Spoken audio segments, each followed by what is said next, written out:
You want me to hold the microphone? Altoid. You want me to hold the microphone? Or you good? No, I got it. I got it. Yo, minutes after. Hello. Writing. August 10. It's we finished writing at 4:14, and it is 8:26. So it's 4 hours and 12 minutes. 4 hours and 12 minutes. Right, 4:14 you said, right? Yeah, 4:14. Yeah, 4 hours and 12 minutes after. And I'm scratching my back. So and that's 240 plus 12, so 252. 252 minutes after. 252 minutes after writing. And yes, we did it. Like we said yesterday, we did it. Another episode's complete. Yes! This episode is fully complete. Names and all. Perfect. Went really smoothly. Yeah, it did actually. And pretty much same like last time where we just spit-fired, just kind of like rapid fire those names. For the first half, took a bit of a break. A bit slower in the second half, but that always happens. And then we just wrapped up the last 36 names. Perfect. Yeah, I was very, very happy when we finished this one. I was leaping for joy. It's like I don't know. This one was quite the journey to finish, I tell you. It was very, very difficult to get through. It's one of those writing situations where you feel like it's never going to end. And That's for Garrett. For me, yeah, it felt like that. I'm like, we're never going to get through this episode. And so I'm just thinking, like, this thing's never going to... So it is what I felt. And even though I've done this several times and completed episodes that took even longer than this one, and just go back to some of the earliest ones back in 2020, what was it, 2022? I think so, 2022? 2022? 2021? May 2021. 2021, I'm going to say, yeah. And I wasn't thinking that much of those. I was thinking of those as well. So this is a common occurrence, and I'm happy we're through it, and I'm really excited for our break right now. I'm already making plans with some people I haven't met up with in a little bit. 3 days. We're going to take a 3-day break, so we're going to have funny minutes after. Have nothing to do with That's going to be nothing to do with writing whatsoever for minimum 3 days. No, actually, because that was Garrett's idea for the 3 days. Because, well, honestly, a lot of crazy shit happened during this episode. On top of the content itself being a rather difficultly mean subjects we've tackled. Mm-hmm. So, on top of the episode being rather mean in the way Garrett and I wanted it to be, a lot of shit, personal stuff, happened as well. So that's why we're just going to kick back and take a lovely 3 days break. It's going to be great. Yeah, we're still playing Donkey Kong Bonanza. That's going very well. We're going to definitely get to more of that. Yeah, tonight. Gosh, love that game. So but I'm trying to think about it on a writing standpoint. What I want to talk about the completion of this episode. Other than... Because I was kind of inspired by one of our previous videos where you like to bring up stuff. And I'm just going to ask, how many writers out there, I'm talking about the ones who have feelings, actually. How many of you, when you write, I wonder, when you write dark subject matter, does it actually affect you? Or do you approach it from a disconnected place so that you don't feel the darkness? And I'll be honest, I think that's way less effective. I think you should always feel it. But I'm curious how many of you actually decide to do that. And you know what? I think if you have feeling, you don't disconnect from it, but I'm wondering if... Like how much they connect? How much you want to feel the pain before you know, okay, yeah, this is mean. This is really messed up shit. Because there has to be some level of... Disconnect's the wrong word. There has to be some level of just understanding what you're doing and not trying to feel it too much, but always leave that venue open to gauge that you are indeed doing something pretty twisted and dark in a good way. But to know that you always have to leave a little venue open on your writing. Wow. So I wonder how open that venue is for you. Like if it's a wide gate or a small gate. I'd say in our cases we write it with a very open gate actually. But a lot of dark stuff doesn't really mess with us. So we can actually feel the full swath of it. Yeah, I say for me. Yeah, I actually agree with everything you said. So you're just kind of curious how other people felt. Yeah, because we just finished a dark episode. So it kind of feels nice getting out of that tunnel, getting out of that state, as well as accomplishing it. And then I'm just curious how other writers make it through it. I know how we do. We feel all of it, and we shut nothing off. But what holds the direction is we have to finish this. So imagine like you're in like a battlefield, right? And you're getting bullets whizzing all over you, but you have to get to the other side. So you just keep in mind you get to the other side. You never stop feeling the whiz or the chaos or the potential that you can get shot and killed. That you never forget about that. You never disconnect from that. Otherwise, you're going to get shot and killed if you're not present. Yeah, if you're not paying attention to what's around you. Yeah. To what you're feeling. But you hold the singular direction. I got to get to the other side. So our singular direction is simply, it has to be mean, it has to be brutal, I have to feel it, I have to know it, but I gotta finish it. That's always that last part. Because definitely, I'm sure, I don't know if other writers, aspiring writers, have fallen into it, or know of others who have fallen into it. The idea of being forever stuck in a loop of a looping with a scene, like making sure the dialogue's all perfect or the actions, and you haven't even fucking written one goddamn scene of a fucking 2-hour movie. So it's rather, I'm gonna say about me personally, that's just me. It's rather pathetic. If you get stuck in that crap, just finish the work and trust yourself. I know that's really hard, but then you better do something else. Yeah. But I will say, but also the whole aspect, I want to expand upon what you just said, the whole feeling thing. Yeah, because Garrett and I, to reiterate, Garrett and I, we can feel this darkness because this darkness we talked about, it is mean. It's really can't mess with your head if you think too much about it.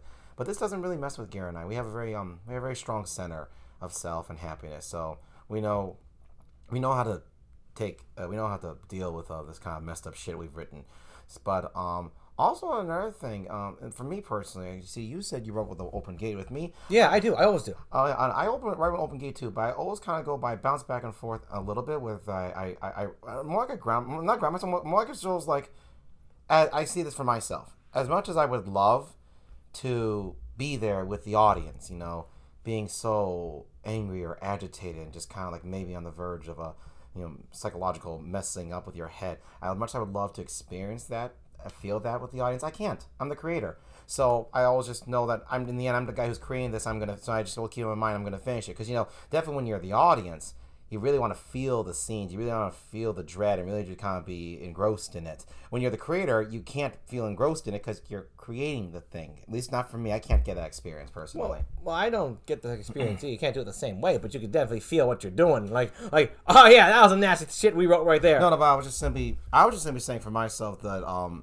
it's a fun thing that the audience can get, that they can. Oh yeah, we'll never experience that. Be covered in the scene. I can never be covered in the scene that way. I can only be covered and consumed in the scene in a creator way, which feels very different, actually, honestly, for me personally.